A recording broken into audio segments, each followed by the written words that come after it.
அனைவருக்கும் என் முதற்கண் வணக்கத்தை தெரிவித்துக் கொள்கிறேன். வணக்கம். என் பெயர் இஜாஸ். நான் 4ஆம் வகுப்பு பிரிவில் படிக்கின்றேன். நான் இன்று தமிழ்நாட்டின் சின்னமான ஓர் மரத்தை பற்றி கூற வந்துள்ளேன்.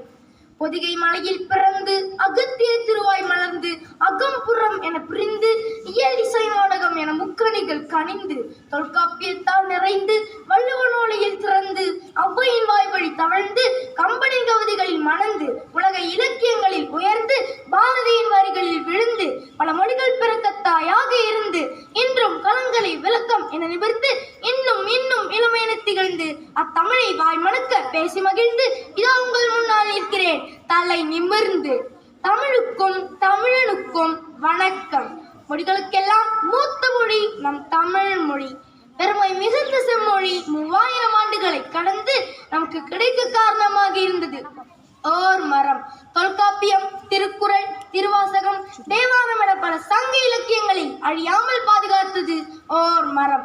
தேவலோகத்து கற்பக விருட்சம் என போற்றப்பட்டது ஓர் மரம். தமிழரின் அடையாளம் தமிழ்நாட்டின் அடையாளமாகவே இருந்தது ஓர் மரம். தமிழர்களின் முகவரி பனை மரம். பனை மரத்தின் மூலமாக மனித சமூகத்திற்கு